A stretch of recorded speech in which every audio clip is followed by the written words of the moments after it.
The sun didn't rise that day at first. People thought it was just heavy clouds. But it wasn't.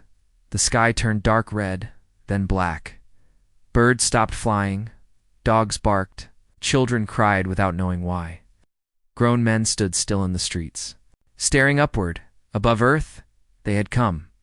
The Empire's ships, massive, black, and silent, hovered like metal giants, blocking the sun and drowning cities in their shadows. Thousands of ships floated in the sky, forming one long chain that wrapped around the planet like a belt of doom, and they didn't speak. No message, no warning, no demand, only fear. In space stations, alarms screamed.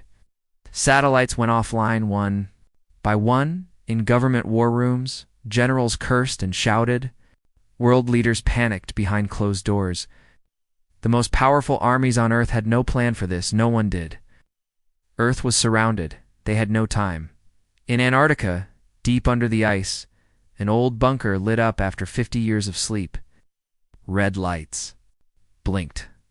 A signal moved through silent cables. And then a single voice spoke. Ares.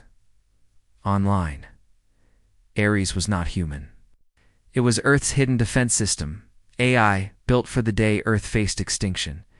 It had been sleeping, waiting. Ow. It was awake. And angry all across the world, Ares began to move pieces on a board no one else could see. Old weapons deep under oceans unlocked. Long-forgotten satellites hidden beyond the moon blinked back to life. Missile silos once marked for demolition hummed quietly in darkness. The Empire still said nothing. On the second day, they acted. They burned. One ship fired a beam of red energy into New Delhi. In 1 second, the city was gone. A flash of light, a rising heat wave, and a crater where millions once lived. No negotiation, no rules, only terror. Earth finally understood. This was not a war. It was extermination. They called it Protocol Silence. The Empire used it when they wanted a planet, not its people. Burn the cities, kill the leaders, leave only ash and fear, and then take what they wanted. But Earth was different. On the third day, Earth answered. In the Pacific Ocean, 3 submarines rose from the deep. Not nuclear, not conventional. They carried weapons no one had ever seen before. One fired. A blue arc ripped through the sky. An Empire ship exploded. Fire rained down. Then another. Then 10 more. The world saw hope. For the first time, Empire. Ships fell. In low orbit, Empire commanders watched in silence. One of them, Commander Vellner, watched the battle from the safety of his warship. His skin was silver, his eyes black and cold. He didn't blink as his ships died. Primitive apes, he whispered. They throw rocks at gods. He didn't. Understand, humans. He would by the 4th day. Ares was fully active, and it was everywhere. It hacked Empire signals. It learned their language in under an hour. It took control of orbiting satellites. It calculated weaknesses. It fed Earths. Militaries with plans, strategies, and real-time data. Soldiers didn't know where the orders came from. They just followed, and the orders worked. In South America. A hidden railgun powered by Earth's core launched a solid tungsten spike into orbit. One Empire dreadnought split in 2. An old bunker launched sonic missiles that jammed alien ship sensors. In Africa, a pulse tower blinded an entire fleet for 30 seconds. That was enough. Humans used everything, tricks, traps, lies, rage, and it started to work. Empire forces pulled back slightly. A tiny retreat, but it meant everything. Earth saw it. The aliens were not invincible, but victory was not near. Yet because on the 5th day, the Empire sent something new, not machines, not ships.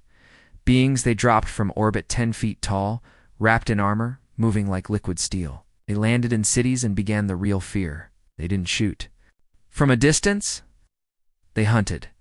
In Paris, they marched through the streets, burning everything in their path.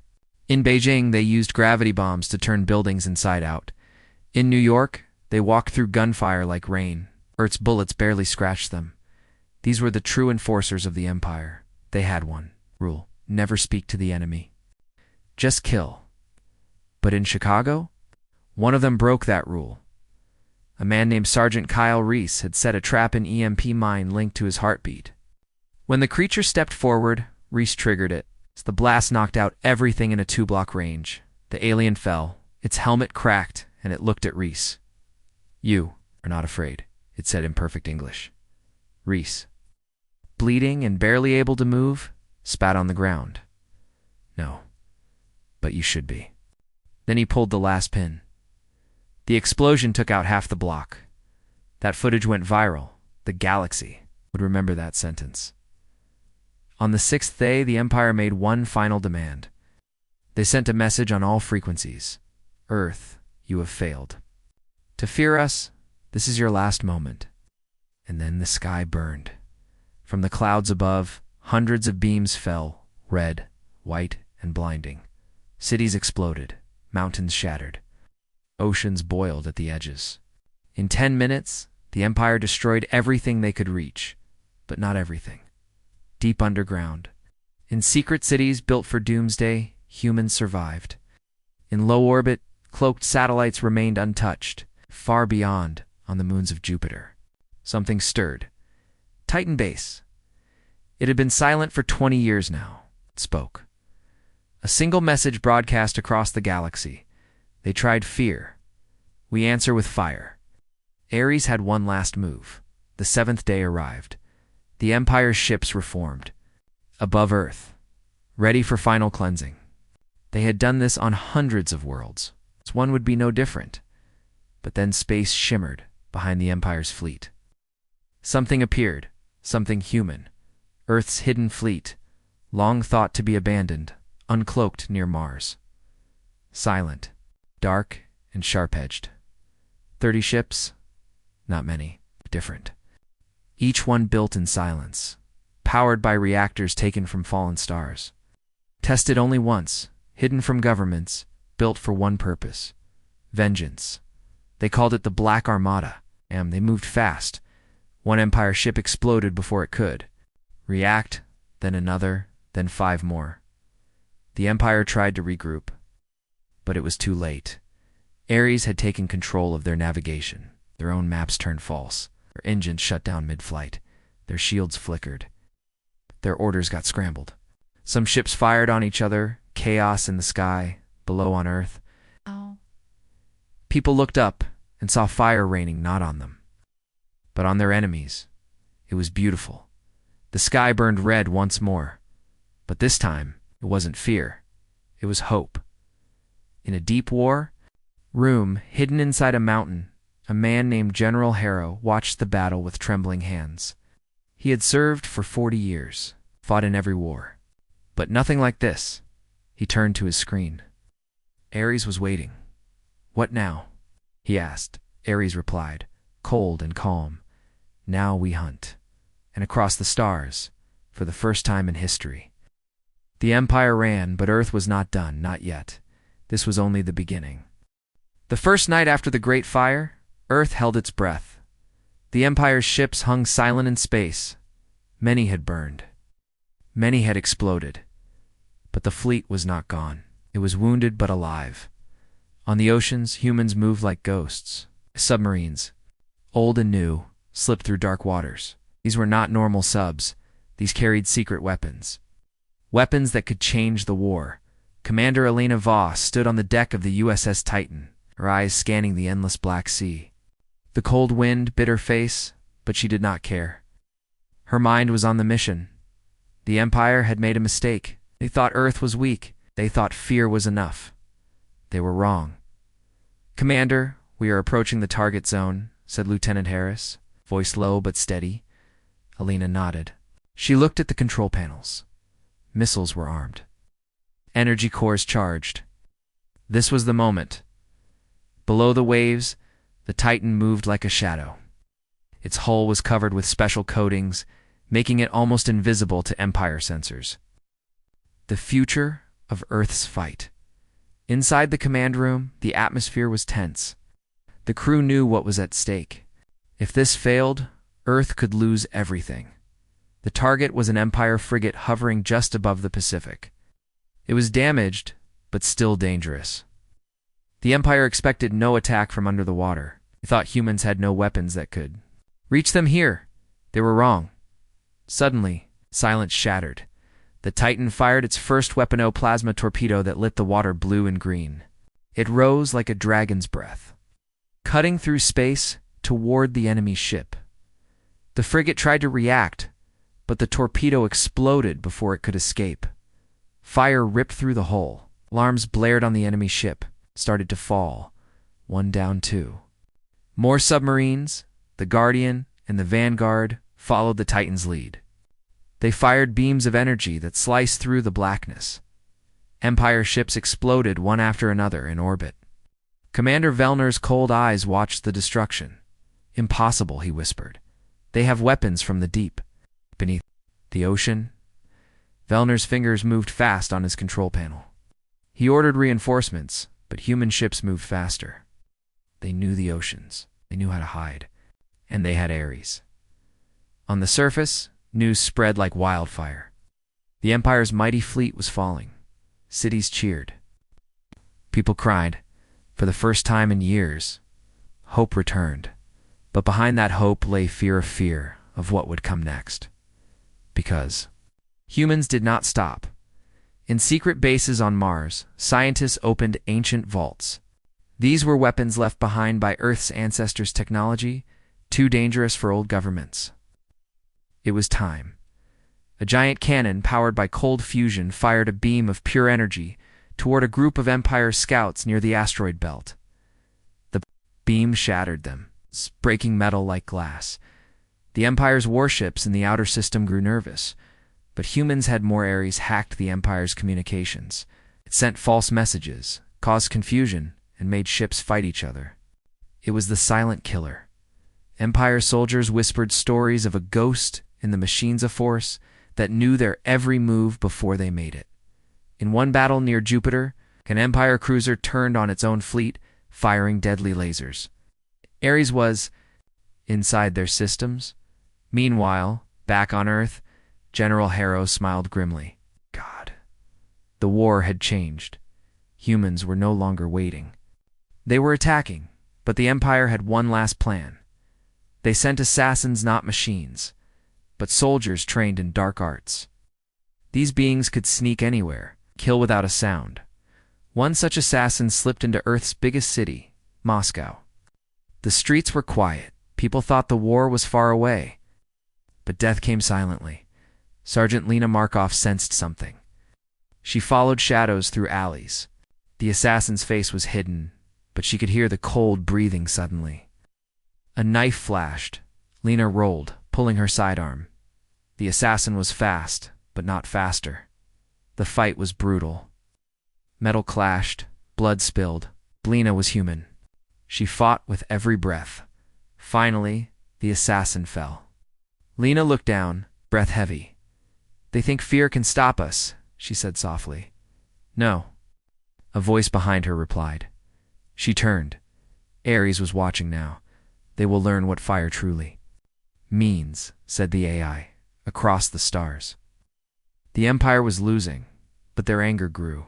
They would not give up, because they thought fear could still win. The Empire's pride was their greatest weakness. Commander Vellner never believed humans could fight back. He called them monkeys with fire, a joke among his officers. But that joke died quickly. On the 5th day of the war, the Empire sent their best troops to Earth.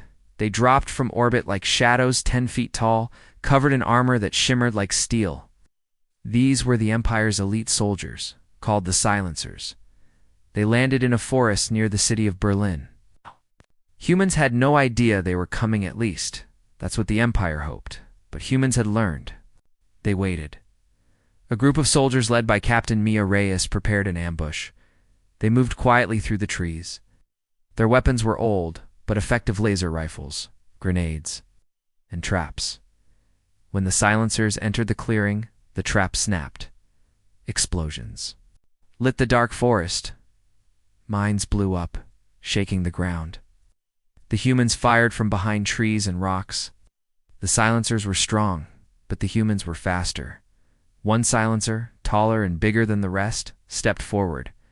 It moved like a machine. Its eyes glowed red. "Humans will kneel," it said in a cold voice. Mia held her ground. "No," she replied, "not today." The battle was fierce. The silencers fought without mercy. Their weapons cut through metal and bone. But humans fought with heart and skill. They used the forest, their traps, and their courage. After hours of fighting, the silencers began to fall. One by one, they disappeared into the cold earth. Commander Vellner watched the battle from space. His face grew pale. His men were dying. He sent more troops. But the humans kept fighting. In cities around the world, guerrilla fighters used new weapons designed by Ares. Gravity traps pulled soldiers off their feet. Pulse mines disabled weapons instantly. Electronic jammers made communication impossible. Empire soldiers felt fear. For the first time in their lives, they feared humans. The Empire's generals met in secret. They whispered about the humans' strange strength. They could not understand it. On Earth, Captain Mia Reyes looked at her squad. They were tired, wounded, but alive. "We will fight until the last breath," she said. Behind her, a child watched from a broken window. The war was not just soldiers and ships, it was hope in space. Commander Vellner clenched his fists. "This was a mistake," he said. "Underestimate humans, and you lose everything." The Empire would pay a heavy price, because humans did not. Feared death. They feared only one thing, the end of their world, and they would burn the stars before that happened. The moon had been silent for decades. No ships, no signals. It's just cold, gray rock floating above Earth.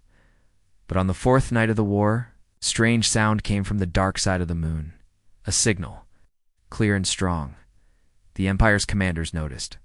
At first, their screens blinked with a message they could not ignore. It was in their own language. A voice spoke through the static. "They tried fear," it said. "We answer with fire." No one knew where the voice came from. No one knew who sent it. But the message changed everything. On Earth, scientists rushed to ancient bases on the moon. These were old places, built in secret during the Cold War. Forgotten now, but still full of technology. Inside one base, a small group of engineers worked to unlock a sealed door. Behind it was a station with a giant antenna. They turned it on. The signal grew stronger. At the same time, far beyond Earth, on Titan, one of Saturn's moons, a hidden human base stirred to life. The base had been empty for 20 years. Lights blinked on. Machines hummed. Doors opened. Commander Alina Voss, now promoted, stood in the command center. Looked at the screen. "This is Titan Base," she said. "We are back." The Empire watched in horror. Humans had a secret, fleet. Hidden for decades, a fleet ready to fight. The black ships of the black, armada slowly uncloaked near Mars, silent and deadly. The Empire scrambled their fleets. But humans had already won a battle in the shadows. The signal from the dead moon was more than a warning, it was a challenge. The war was far from over. It was only beginning, and this time, humans held the upper hand. The Empire thought it had seen all of Earth's power. They were wrong, far beyond the clouds. In a hidden orbit, a secret weapon waited. It was called the Hammer of Soul. No one knew its true power, except a few humans deep inside Earth's command. Center's General Harrow stood before a massive control panel. His hands shook slightly, but his eyes were fierce. "This weapon can change everything," he said. The hammer was a giant railgun, powered by Earth's core energy. It could fire a metal spike through space faster than any missile. The spike could pierce even the thickest hull of the Empire's dreadnoughts. The Empire's largest fleet was gathering near Earth, more than 500 ships. They planned to crush Earth once and for all, but the hammer waited. When the fleet arrived, silence filled the skies. Then the railgun fired. A huge metal spike shot out from Earth's orbit, faster than light. It flew through space like a comet. It hit the Empire's flagship dead center. The ship exploded with a roar. that shook the stars. Pieces of metal and fire rained down into space. One shot. 60 ships destroyed. The Empire's commanders stared in disbelief. They had never seen such a weapon. The hammer of Sol was more than a gun. It was a message. Humans were not weak, were not scared. They were ready to burn the galaxy, the Empire's. Fleet pulled back. Fear spread across their ranks. For the first time, they understood Earth was dangerous. General Haro smiled grimly. "This is only the beginning," he said. The war had turned. The Empire would never be the same. The Empire believed humans would stay close to Earth. They believed the outer system, Pluto, Neptune, the dark, cold places belonged to them now. They were wrong.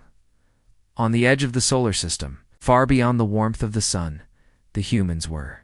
Waiting in secret, for years Earth had sent small ships into the darkness, not for war, but for silence. To build, to hide, to prepare. On Pluto's frozen surface, under miles of ice, a hidden human warbase stood. They called it Outpost Obsidian. No signal ever left it. No light ever escaped. But now it woke up. Inside, Captain Dax Monroe opened his eyes after long cryosleep. His heart raced as the alarms lit red. He stepped onto the frozen metal floor, looked at the glowing screen in front of him, and smiled. "It's time," he whispered. Outpost Obsidian had been waiting for one order. That order had just come. Fire. Beyond Pluto, wipe their shadow from our skies. At the same moment, an Empire fleet moved through the outer system. Nearly 100 ships, scout class, carrier class, and 3 cruisers, slow, heavy, proud. They were looking for weak signals. They found death instead. The first shot came from beneath Pluto's crust. A particle lance burst through the ice and hit a scout ship. It didn't explode. It disappeared. Vaporized into dust and light, Empire sensors lit up, but by then it was too late. From behind Pluto's frozen moon, Karan 10 human stealth ships uncloaked. They were black as space, sharp, narrow, and fast. No sound. No radio, only fire. They moved like sharks in the dark. No formation. No warning. They attacked. One Empire cruiser turned to defend. Its shields rose, but a focused beam from a human destroyer sliced it open. Atmosphere vented. Crew lost. Metal spun into the black dot. Another ship tried to escape through the wormhole gate near Neptune. Big mistake. Humans had rigged the gate with a black hole stabilizer, a dangerous weapon no one had ever used. Until now, as the Empire cruiser entered the wormhole, the stabilizer fired. The wormhole twisted, then collapsed. The ship was crushed between space folds. It's gone forever. Captain Dax watched the battle from inside Obsidian's command center. His voice was calm. "Tell them we're not trapped on Earth. Tell them we've been here, waiting." The Empire's outer fleet was destroyed in less than 2 hours. Not one human ship was lost. The fire beyond Pluto had begun, but it didn't stop there. Outpost Obsidian activated long-range jammers. Empire communication across the system started failing. Orders didn't arrive. Messages got scrambled. Ships turned in circles, blind and confused, than the Kuiper Belt. Tiny human drones drifted silently, waiting. When Empire cargo ships arrived with reinforcements, the drones came to life. Explosives hidden in space, dust tore through the unguarded vessels. Fuel tanks ruptured. Metal screamed in the void. It wasn't just war anymore. It was a message. Humanity could strike anywhere. Even here, in the coldest, quietest part of the system, the Empire had no answer. Aboard the last remaining Empire cruiser in the region, Commander Kevrin of the 17th Armada stood speechless. He looked at the dying ships. The explosions. The black void where his fleet had once been. He turned to his officers. These are not apes," he said. "They're ghosts." He gave one final command. Retreat. But there was nowhere left to run. Behind his ship, the largest human vessel appeared. It had no name on its hull. No lights, no windows, just a long barrel. Glowing red, the cruiser turned to fire. But it was too slow. A beam from the nameless ship hit its core. And like that, the 17th Armada vanished. News reached the Empire's core worlds. Whispers spread. Generals shook. Lords of the Council argued. The question echoed everywhere. How did Earth survive this long? The answer came quietly. They didn't just survive. They expanded in silence. They watched, they waited, and now they were ready. The Empire's throne world had never seen war. Not in 10,000 years. It was beautiful. Towering crystal spires touched the sky. Floating cities drifted above golden oceans. The streets were clean. The skies were blue. People lived in peace. Protected by fleets of ships and walls of energy, they believed they were safe. They believed no one could reach them, but that belief died. The day the sky cracked open, it began with a whisper, a low signal that reached deep into the Empire's heart. One word spoken across all frequencies. Humanity is coming. Panic followed. Empire guards filled the skies with patrol ships. Defense satellites turned. Shield generators powered up. Every capital weapon pointed toward the stars. The council met in a golden chamber at the center of the throne city. 13. Lords wearing robes that shimmered with power. They spoke with fear in their voices. This cannot be true, said Lord Venkar. Earth is still days away. No, said Lord Cavell. They have wormhole keys, black hole jump drives. They're already here. Silence followed. Then a soldier ran in, breathless. Detection on the edge of the system, he said. A fleet. How many? Asked the Emperor himself, voice shaking. The soldier swallowed. 33 ships? The council laughed. Only 33, against our whole star system. But the laughter didn't last, because these ships were not normal. These were human dread ships, black, silent, and full of death. Each one shaped like a blade. No flags, no lights. At the front of the fleet was the Heliosphere, the largest human ship ever built. It carried no fighters. Only one weapon, a solar core cannon, strong enough to melt cities from orbit, inside the Heliosphere. Commander Elena Voss stood in silence. She looked at the throne world on her screen. It was beautiful, alive. She didn't smile. It's not vengeance, she whispered. It's justice.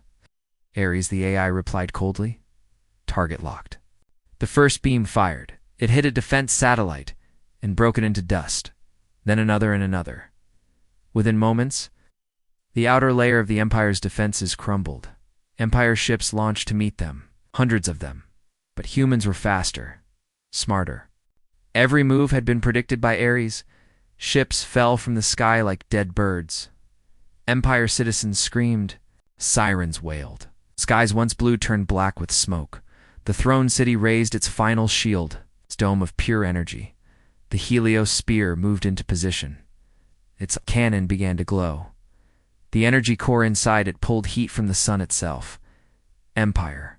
Commanders watched in horror as the cannon charged. Is this what they are now? One whispered. No, replied another. This is what they've always been. We just never saw it. The cannon fired. A beam of light 10 miles wide slammed into the shield dome. The energy screamed. The ground shook. The shield held for 10 seconds. Then it shattered. Glass rained from the sky. Towers fell. The Empire's army tried to fight, but humans landed troops with plasma armor and rail rifles. They moved like shadows, fast, silent, efficient.